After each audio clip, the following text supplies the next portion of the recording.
Hello viewers. Today we discuss the intracranial hemorrhage. First part of intracranial hemorrhage is we are going to deal epidural hematoma. As name suggests, epidural hematoma is a extra-axial hematoma in brain, but initially we are knowing about the anatomy of the scalp. What is scalp?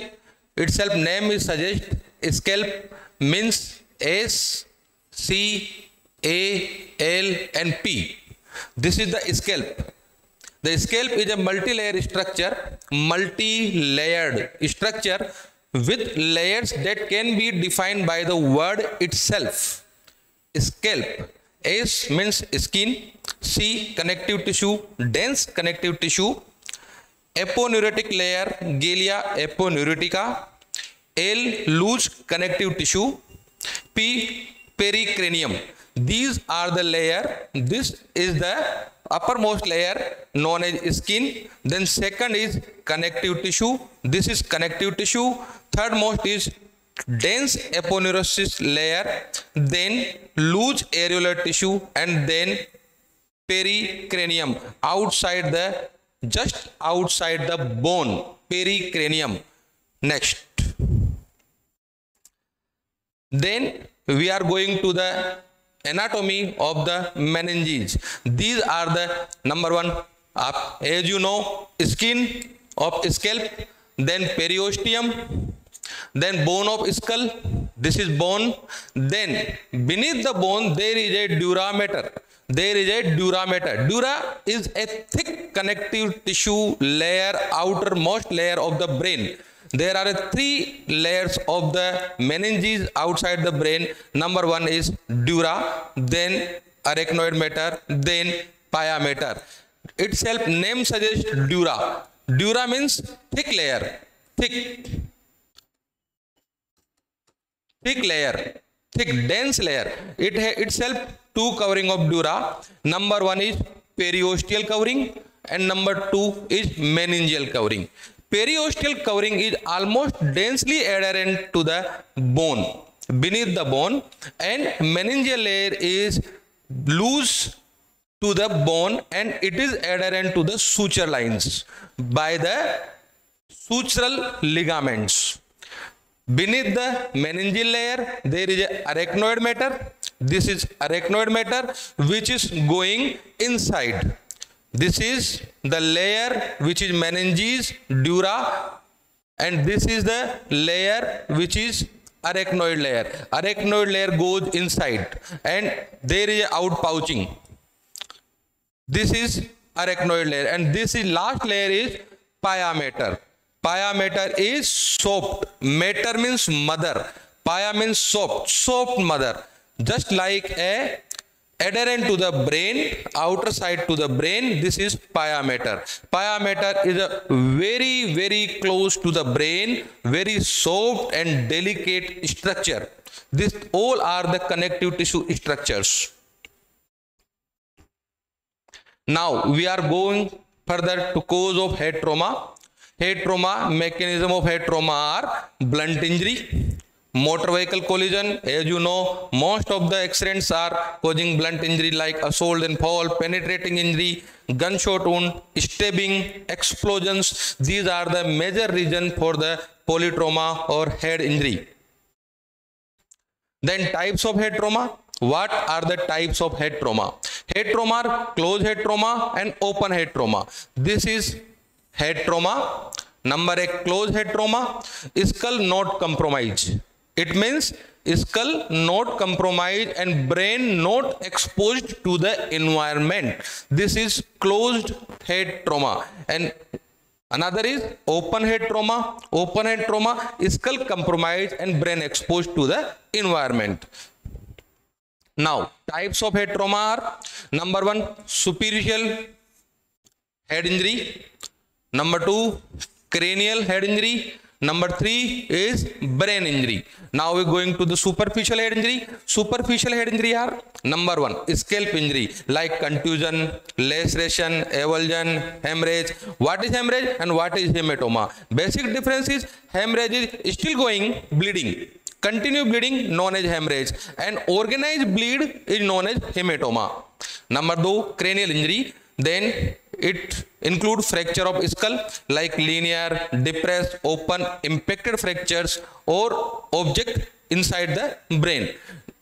Brain injury, as you know, direct and indirect brain injury. Direct in brain injury because of the impact to the brain causing direct brain injury, and indirect brain injury because of the primary brain injury. There is an insult in the brain because of hypoxia, circulation, decreased perfusion. There is a free radical which going to the damage the brain itself, which are causing secondary brain injuries. Now, epidural hematoma. As discussed today, we are going to discuss epidural hematoma. It is a collection of blood. What is the definition? It is a collection of blood between the periosteal space, between potential space. Potential space means there is no space between the two layers of dura. One is periosteal layer, second is meningeal layer. There is no practical, there is no space, but there is a potential space. It is a collection of blood between the potential space that exists between the inner table of skull and the dura. Periosteal layer, as you know, extension of hematoma usually limited by the cross suture lines. Why? Because there is a sutural ligament where dura is densely adherent to the innermost periosteal layer. So it limits the extension of the epidural hematoma. Suture line owing to the light attachment of the dura at these locations. Continuation of the periosteal layer of the dura with the pericranium at the suture. So this is the potential space, and epidural hematoma is collection of blood between this potential space. Extradural hemorrhage. This is the bone. This is the dura mater, and this is collection of blood which is confined to the suture line here and here. This is sagittal suture, and there is a squamous suture. There is a confined extra axial collection of blood known as extra or epidural hematoma. Epidemiology, as you know, male-female ratio is 4:1. It means male are more affected than the female. 4 times male are more affected. Most common age is 20 and 30 years of age is the most common age. These are the MCQ questions in exam regarding epidural hematomas. Most common cause are blunt trauma. Most common cause is blunt trauma. Skull fracture. Skull fracture. This is the most common cause of the epidural hematoma. Most common bone which is fracture during or causing extradural hematoma is temporal bone.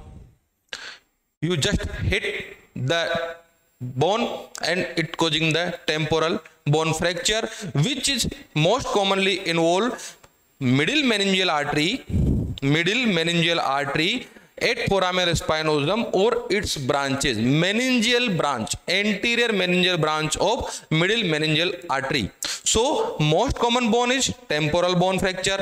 Most common artery which is involved is middle meningeal artery. These all are the MCQ questions.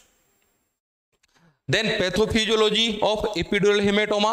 It results from brief linear contact force to the clavarium that causes separation of the periosteal layer, separation of the periosteal dura from the bone, and disruption of the interposed vessels due to the shearing stress. Skull fracture most commonly caused this type of pathophysiology and causing epidural hematoma or venous sinus bleed involved, which causing the extradural hematoma. The hematoma arises from injury to the middle meningeal artery in over half of the patients. In over half 50% of patients are because of the middle meningeal artery rupture or its branches from the middle meningeal vein 1/3 and from the diploic vein or torn dural venous sinus from the remainder. Intracranial hemorrhages are just like as we discussed extradural hemorrhage, just outside the dura, just beneath the bone. This is extradural. Extradural means outside the dura but beneath the bone. This is extradural hematoma. Number 2, there is a subdural hemorrhage. Its name is suggest there is a beneath the dura. This is dura and this is the blood. It means collection of blood beneath the dura mater outside the arachnoid mater. This is subdural hematoma. But difference is it is not confined by the suture line. It is not limited by the suture line. So this is concavo-convex. This is surface convex. This is concavo. Whereas in extradural biconvex or lens shape extradural hemorrhage. Number 1. Number 3, there is a subarachnoid hemorrhage. Subarachnoid hemorrhage, just like name suggests, beneath the arachnoid mater and outside the pia mater. So this is the subarachnoid hemorrhage. Most common cause of subarachnoid hemorrhage is trauma and arterial bleed, aneurysm bleed. Most common because major arteries of the brain is floating in the CSF. So there is a no stress or no shearing force on the vessels and there is no bleed in without aneurysm or without trauma. There is no bleed in the subarachnoid space. So this is subarachnoid hemorrhage. Then these are the hemorrhage which is extraaxial hemorrhage. Number 1, extradural, subdural and subarachnoid. 3 hemorrhage are extraaxial because these are outside the brain. Then lobar, intracerebral hemorrhage. This is cerebral hemorrhage. This is beneath the pia mater and inside the gray matter of the brain. So this is lobar and this is intraaxial hemorrhage. Then intraventricular hemorrhage. This is the intraventricular, this is ventricle. Intraventricular hemorrhage most commonly because of bleeding disorders and continuation of the lobar or basal ganglia or thalamic bleed. Continuation of the intracerebral hemorrhage. Deep intracerebral hemorrhage, just like we know thalamus or basal ganglia bleed because of the raised BP, uncontrolled hypertension, and there is a other is pons midbrain hemorrhage, brainstem hemorrhage. Then sign and symptom of brain injury. We discussed the sign and symptom in brief. Just you know, altered mental status, patient may confuse, disoriented. Then altered orientation, patient is not oriented to time, place and person. Alteration in personality because of frontal bone signs or maybe increased ICP, patient's personality is altered. Then amnesia, retrograde or antegrade. Retrograde means we not aware about the posterior events or past events, but we aware about the foregoing events. And in antegrade we are not aware. This is past event and this is future. After trauma we are not aware about the trauma and after trauma events. This is antegrade amnesia. Then if ICP is raised because of hemorrhage, there is a Cushing reflex. This is the again MCQ question. What is Cushing reflex? Cushing reflex is increased BP. Why BP is increased? BP is increased to compensate the perfusion of the brain because there is a hematoma. when hematoma pressure increases the ICP, there is a compromise in perfusion of the brain. So BP is increased to perfuse the brain. So increase BP, number one. Number two, bradycardia. Why bradycardia? Bradycardia because of the increased BP, there is a baroreceptor in arch of aorta, which sense about the BP increase or decrease. When BP is increased, baroreceptors are senses and send the information to vagal nerve. Vagal nerve then stimulate and it causes bradycardia.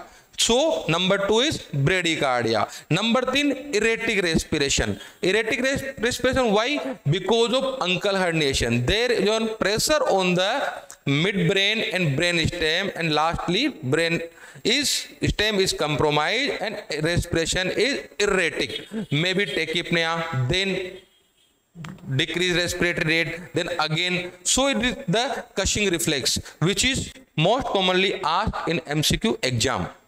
Then vomiting. Why vomiting? When ICP is raised, there is a ICP. When ICP raised, patient may vomit to compensate the increase ICP. So patient is tachypnea, hyperventilate itself, and CO2 was out. Brain is ICP is transiently decreased. So vomiting. Vomiting may be without nausea and projectile. Then body temperature changes because of hypothalamus. Change in pupil reactivity. Why? Hematoma may cause firstly oculomotor nerve pressure. Oculomotor nerve when stimulate, then peripheral center are parasympathetic fibers, so it causes iris dilatation, mydriasis of pupil, then pupil unequal, and then decorticate posture because of the herniation of the brain. And this is the classical picture of epidural hematoma, which is not present in every case, but this is the classical picture. Patient may complain of headache, nausea and vomiting. Patient with headache, nausea and vomiting, and most common level of consciousness, initial loss of consciousness. Initial loss of consciousness. First of all, consciousness initial, then lucid interval. Patient initially loss of consciousness, regain consciousness for days and weeks, and then again sleepiness, drowsiness and loss of consciousness. This is known as lucid interval. This is lucid interval. So lucid interval is also a MCQ. Lucid interval is present in epidural hematoma. Then associated symptoms: ipsilateral dilated and fixed pupil. Ipsilateral dilated and fixed pupil because of the mydriasis of the parasympathetic fiber stimulation of the third cranial nerve, oculomotor. There is a mydriasis. Then sign of increased ICP, headache, vomiting and Cushing reflex, increased BP, bradycardia, erratic respiration and unconsciousness with contralateral paralysis because of uncal herniation. There is a opposite paralysis, and lastly, if not cured, then death may occur. This is the classical pattern of epidural hematoma. The dilated and non-reactive pupil, can be associated with ipsilateral hemiplegia also. Maybe with ipsilateral, but this is rare because of the indentation of contralateral. Write down, this is because of the contralateral cerebral peduncle by the edge of the tentorium cerebelli. This is the ipsilateral hemiplegia because of contralateral compression of cerebral peduncle due to tentorium cerebelli. This is known as Kern-Horn-Notch or Kern-Horn phenomena. This is false localizing sign. This is false localizing sign. Dilated and fixed, both pupil dilated and fixed, known as Hutchinson's pupil. These are the MCQ's questions. Then initially the pupil on the side of EDH, side where EDH is present, initially pupil of the side is contract due to the irritation of the oculomotor nerve, and opposite side of pupil will normal in size. In the next stage, ipsilateral pupil dilated because of paralysis of the oculomotor nerve and parasympathetic stimulation. Finally, both sides become dilated and fixed. Lucid interval, as you know, an epidural hemorrhage is often characterized by the following sequence. Number 1, sequence of trauma, blow to the head, then followed by initial confusion, decrease consciousness or loss of consciousness. This is known as lucid interval. A lucid interval is present in 20 to 50% of case. As you know, this is the classical sign but not present in every case. So this is only present in 20 to 50% of case. A brief period of full consciousness, restored mental status, the patient seems back to his normal. Then second, go previously, first is initial confusion, then second is a full consciousness, again full conscious, and third is change in mental status, again unstable vital sign, BP, heart rate, and then patient become confused again and then comatose. This sequence of 3 events is known as lucid interval. Diagnosis. What are the diagnostic tools for EDH? Best and most commonly used diagnostic tool is plain CT head. If the clinical condition of patient permit and a non-contrast computerized computed CT possible, it must be done urgently. The classic CT appearance in 84% of case, classical CT appearance is hyperdense. What is hyperdense? Hyperdense is a white in plain CT. Hyperdense means it is comparative finding. It is comparatively hyperdense to the normal brain. Hyperdense and biconvex. This is most important. Biconvex lens shape. Biconvex lens shape.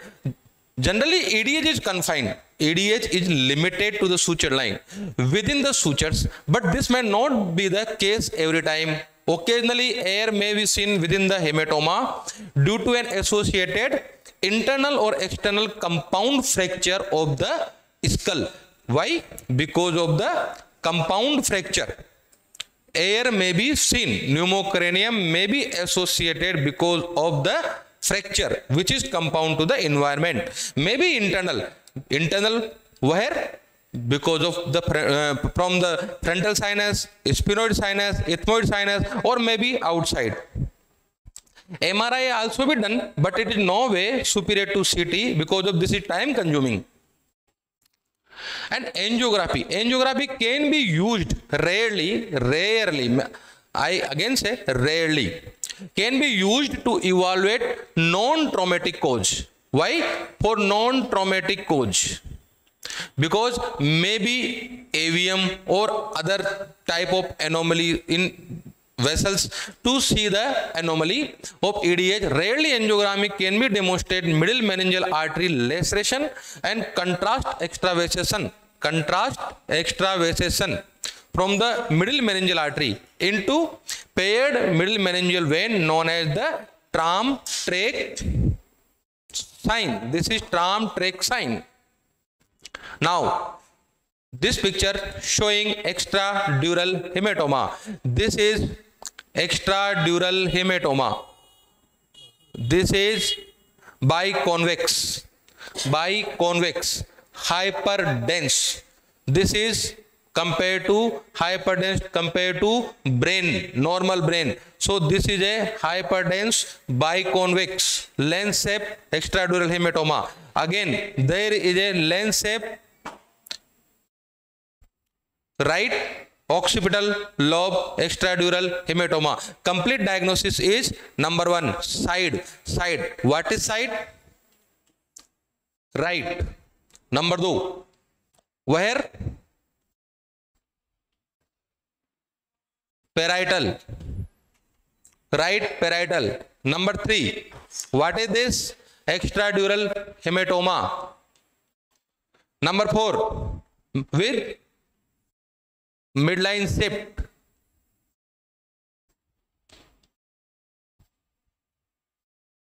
And mass effect. Why? There is no sulci and gyri patterns are visualized ipsilaterally and contralaterally, so there is a mass effect.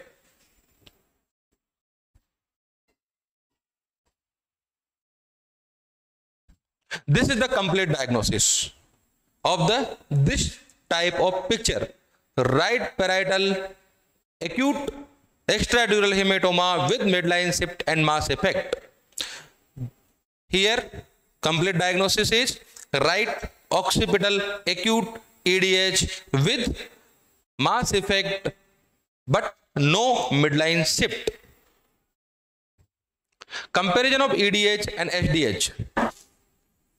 Incidence: SDH is more common in fatal trauma cases because EDH is less fatal than the SDH. And etiology: there is a fracture and there is a tearing of cortical veins. Because of trauma, there is a tearing of cortical veins where there is a majority are arterial bleed, there is a majority are venous bleed. Then site, this is the between the skull and dura, where is it between the dura and arachnoid. Then it cross dura but not suture, where is crosses suture. And this is biconvex lens shape, this is crescentric concavo convex. There is a this is normal city where you can't appreciate any extradural, subarachnoid, subdural hemorrhage, but here you can appreciate the extradural hematoma, convex shape, hyperdense to the brain, midline shift, mass effect, left temporal parietal acute extradural hematoma in NCCT head. This is the classical representation of the hemorrhages of in intracranial, just like this is bone, this is bone,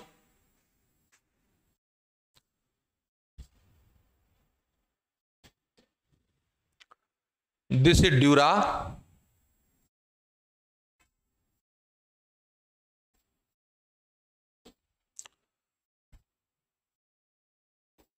this is arachnoid,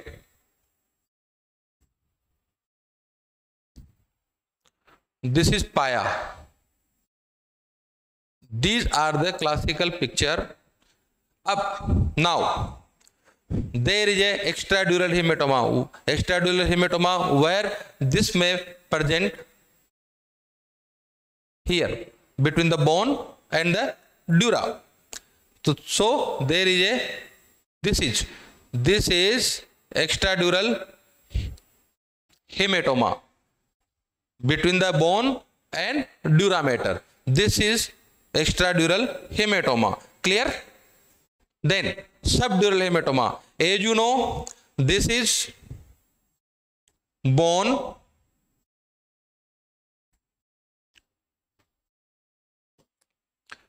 this is dura,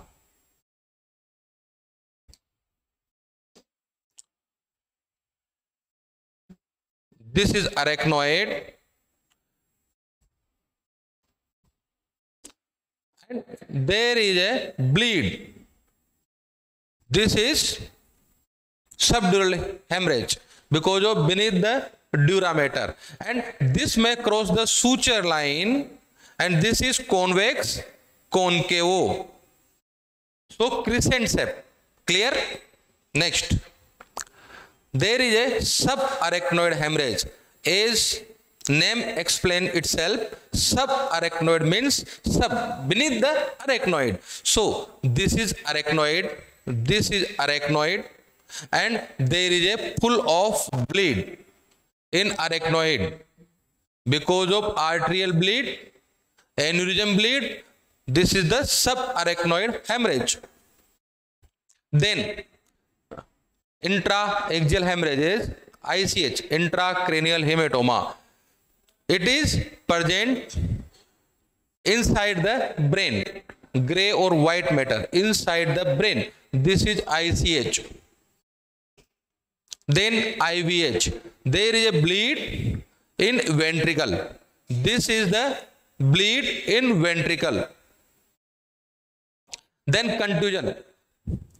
This is the contusion. What is the difference between contusion and ICH? In ICH, there is not involvement of pia mater or not lacerated the pia, but in contusion you are found that there is a involvement of the pia mater also. So this is contusion. This is contusion. Non-contrast CT showing again left side EDH. Now you are well aware about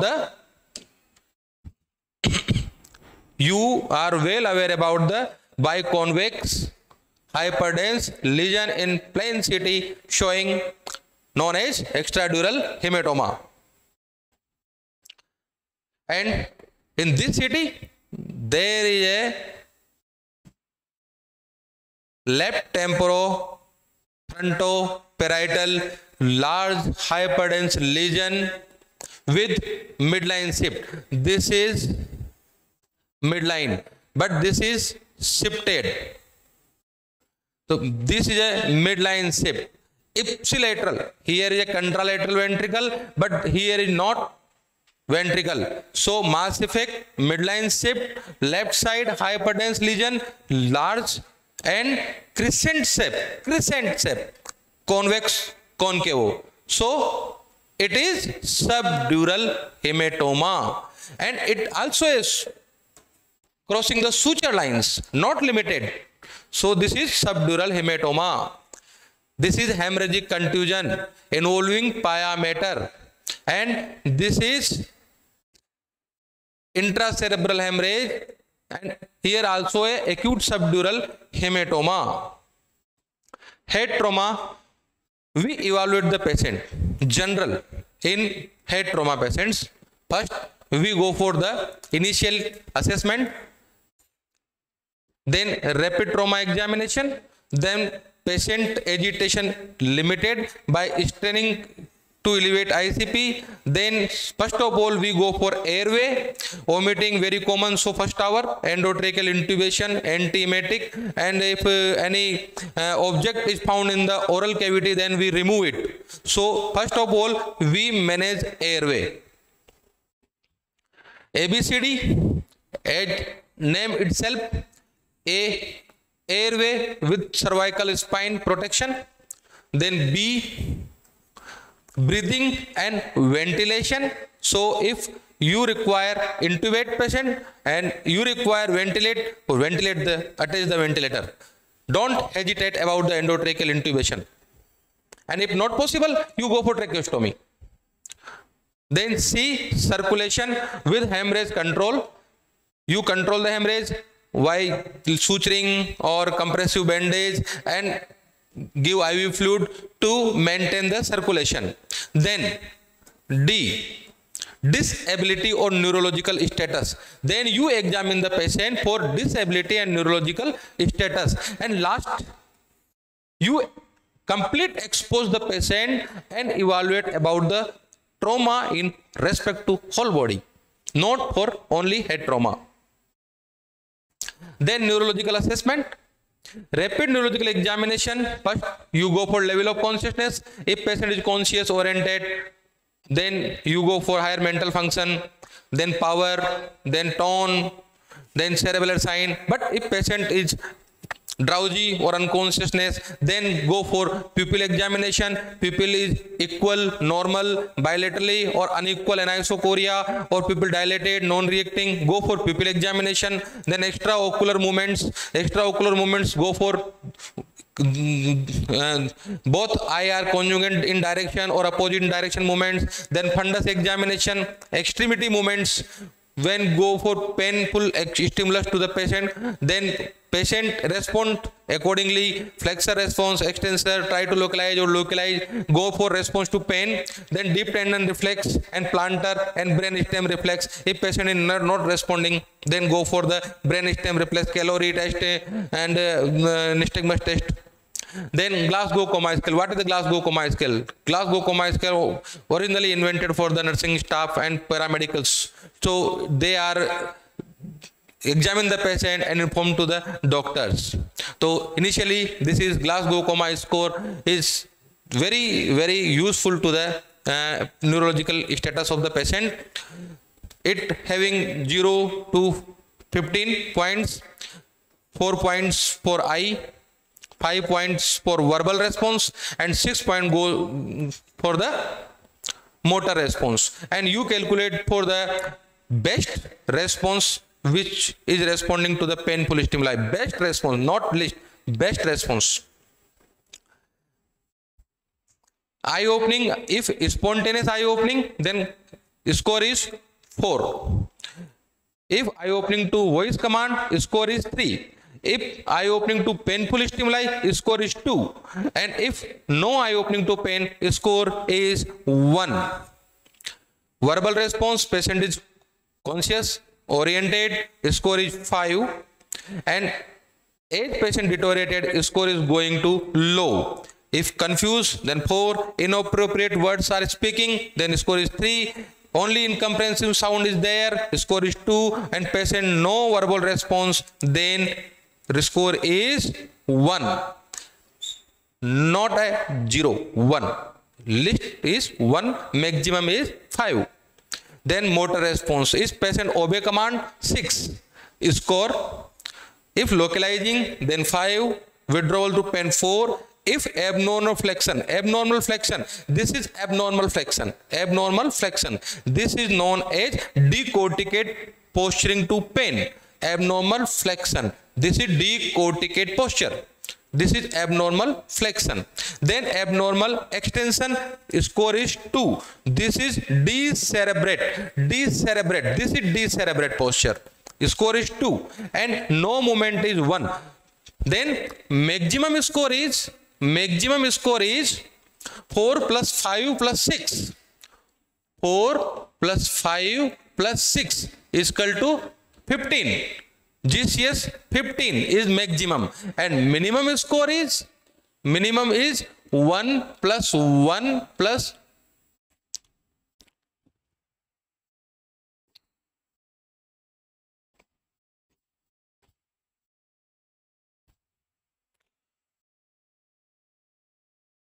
1 plus 1 plus 1 is equal to 3. Minimum score is 3, maximum score is 15. Then pupil. What are the features you seen in the patient after trauma? Best possible is the pupil are picturized here. If both pupil are dilated, these are dilated pupil, both dilated. If this is non-reactive, this is brainstem injury.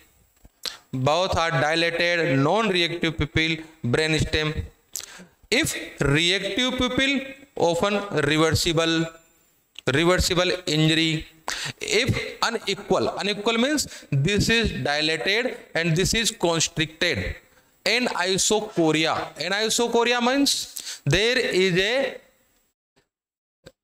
any space occupying lesion, maybe a hematoma, maybe a SOL. Where is ipsilateral side initially? This is anisocoria. Then eyelid closure. You go for eyelid closure. This is normal eyelid closure. normal eyelid closure. This is small. If slow, then cranial nerve third palsy, or fluttering, then hysteria. So you diagnose with eyelid closure also. Unilaterally dilated pupil. This is unilateral dilated pupil. Unilateral dilated, reactive, then ICP increase. It is indicative for ICP is increasing. Non-reactive, unilateral dilated, write down, unilateral dilated with non-reactive with altered LOC, loss of consciousness, then it is clearly indicated increase ICP. But if non-reactive but normal LOC, no loss of consciousness, patient is conscious, unilaterally dilated and non-reactive, not from head injury, maybe drug induced. Initial management, as we discussed, airway, cervical, circulation, then saline for hypertonic saline to improve the cerebral perfusion pressure and brain tissue oxygen level. It decreases 35%. In 35% case, it decreases ICP also. Then mannitol. Mannitol is clearly contraindicated in extradural hematoma. It is only used in subdural intracerebral hemorrhages. It is osmotic agent, effect ICP lowering, increase cerebral blood flow, increase cerebral perfusion pressure, and free radical scavenger also. It reduces ICP within 30 minutes, last for 6 to 8 hours. So it give in repeated dose. Volume expansion reduces hypotension and dose is 0.5 to 1 gram per kilogram bolus. Barbiturate coma, anticonvulsant for prophylactic measures and ICP monitor if traumatic brain injury and GCS is less than 9. Conservative management of extradural hematoma. What are the indications for conservative management? You well know about this. So you can judge the patient. It will be managed conservatively or you go for surgical intervention. Conservative management GC score is more than 8. Number 1. No pupillary abnormality. Attention that there is no anisocoria, no pupillary abnormality. Number 3, hematoma volume is less than 30. Hematoma volume is less than 30 ml in supratentorial and less than 15 ml in posterior fossa EDH. Write down, less than 15 ml in posterior fossa EDH, less than 15 ml. Midline shift less than 5 mm in CT scan, less than 5 mm. Then you go for conservative. No active bleeding, no swell sign in CT scan, no neurological deficit. Patient having no neurological deficit with less than 30 ml volume and midline shift less than 5 mm. And surgical management, you go for surgical management is number 1, GCS score less than 9 or note down, rapidly deteriorating GCS. Initially you go examine the patient having GCS 14, but sudden or rapidly deteriorating GCS 11, 10, 9, then go for the surgical management. Pupillary abnormality, anisocoria. When you see unequal pupil, ipsilateral dilated and opposite is normal or constricted. Hematoma volume more than 30 ml. Hematoma is large, then you go for evacuation. Hematoma thickness more than 15 mm in CT scan. Thickness is also depends. If it is more than 15, then go for evacuation. Midline shift more than 10 mm. 10 mm, more than 10 mm thick midline shift, you go for surgical intervention. And active bleeding, swell sign. Swell sign in CT scan is in extradural hematoma, there is a hyperdense lesion, but active bleeding is seen as hypodense in between the acute EDH. This is swell sign. Then presence of any neurological deficit. Neurological deficit itself indication for the surgical evacuation. Then surgical treatment, you go for urgent craniotomy and evacuation of hematoma with hitch stitch. Hitch stitch. Why hitch stitch? Hitch stitch go for the take the dura and to the periosteum. So there is no separation and there is no potential space for the accumulation of the blood or collection of blood in emergency surgery. Prognostic marker of the extradural hematoma. What is the prognostic marker? Number one, low GCS score. If patient come to you with low GCS score, then prognosis is poor. Pupil abnormality. If patient present with pupil abnormality and post-op also pupil is abnormal, prognosis is poor. You can say age more than, of course, more the age, more the poor prognosis of the patient. Delayed presentation. This is the more important. Patient, when patient come to you in 1 hour, 6 hour, or after 4 days, 2 days, when patient already herniated. So it is the prognosis. If duration increase, prognosis poor. If duration decrease, prognosis increase. This is the relation. Hematoma volume more than 30, large hematoma, large chance of the infarct post-operative in CT scan. Midline shift, more the chance of infarct, PCI infarct. So prognosis poor. Active bleeding, you see the CT scan, prepare for the patient for OT. Meanwhile, active bleeding also causes more volume of hematoma, more chance of herniation. Associated injury in brain, maybe contusion, subdural hematoma in opposite side. These are also the poor prognostic marker, and associated comorbid condition in each and every case. Thanks.